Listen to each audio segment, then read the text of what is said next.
Thanks, Davey. The first time I heard Bob Jenkins' voice, he was given the farm market update on WIRE at noon.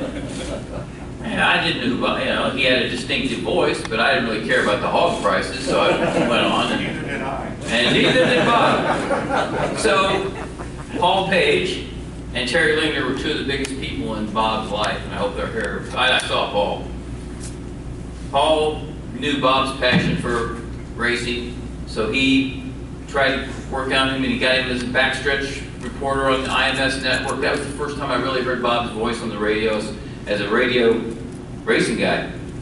Well, in 1980, I was still trying to kill myself around in USAC midgets, and we went to Whitewater Speedway, close to your hometown. Larry Rice and I towed my midget down. Larry went with me. We unloaded my car. We're walking back into the track. And here's Bob, who I don't know really well, but I know who he is, and Larry Duber, they got a guy that's got a camera there, and it says ESPN on it. Bob says, hey, could we talk to you guys for like 5 or 10 minutes? We're like, well, yeah, sure, He says, well, there's this new network that's trying to make it, and they don't have much in the way of programming, so they're going to start doing some USAC midget and sprint car races and stuff like that, and, to go with softball and all the other, big things they got planned. So we do like a 10-minute interview, and Bob's gracious, and he says, thanks a lot. He goes, I'm not sure this will ever see the air, but at least we got something in the can.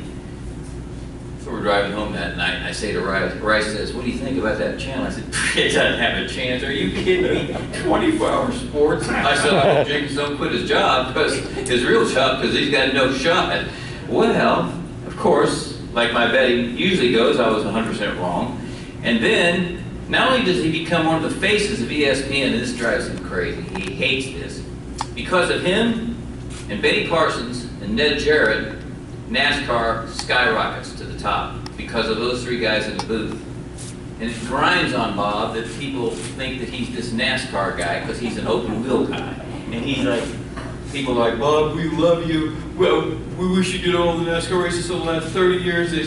Please spare me, no. So, he's the face of NASCAR and does a phenomenal job, and he's got those two guys, and they just had great chemistry, and it was fun to listen to. But then, thanks to Paul Page and thanks to Terry Lingner, things start cooking. Speed Week, he hosts Speed Week, he gets on ABC, he gets on ESPN, and suddenly he's doing IndyCar races. And that, to me, is what really, you can tell when somebody's talking about something on television, whether they're enthused or not. And I think in Bob's case, he was so gung-ho about the Indianapolis 500 when he finally got to do Indy. And you could hear in his call with Al Jr. and Scott Goodyear in '92, you could hear, I mean, he was done, that was it. He was out there with him. He threw it all away at the end, and that was an exciting moment for all of us in racing. So I think as time progressed, he got more and more comfortable. And knowing that was his lot in life, was to be an announcer, and IndyCar was his favorite and the thing that he knew the best, and he did the best job at. So I think when we look back on everybody's career, and I used to mess with Bob all the time, we were talking about what our epitaph to say. I said, Bob Jenkins, here lies the man who made NASCAR. He goes, don't say that again, don't you ever say that again. So okay, well, we'll put an appendage to it, we won't say that. But I don't know that there's anybody that has more respect. And my buddy Dave Scoggin and Jay Baker and I sat around we had a radio show one night, and during a break, and I said, is there anybody in racing that's not hated? Everybody hates somebody in racing. And they went, Bob Jenkins. I went, Bob Jenkins? You're right. Nobody hates Bob Jenkins. How could you hate Bob? So when you put all the talent together with the fact that he's so personable, and he's so humble, and he's so likable, it's just, I mean, it probably ought to be the Bob Jenkins Award instead of, I mean, I'm kind of a scumbag that most people hate. Alan just said hi to me today. Thanks, Alan. I like that. So, Bobby, I tell you what, you're hanging in there and fighting cancer just like we knew you would. Yes, I am. And you and I were on the same team. Yep. And here's this wonderful award.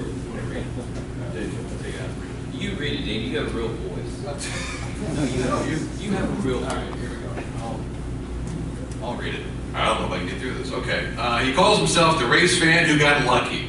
Little did he know when he watched his first Indianapolis 500 from Grandstand C in 1960 that his friendly voice and face would embody the passion and inspire the introduction of the sport to millions. He's the kid from Liberty, Indiana, population 1,800, who went on to seamlessly weave the stories and history of IndyCar into radio, television, and the IMS public address system. The truth is, race fans everywhere were the lucky ones, Bob. And there was, and always will only be, just one Bob Jenkins.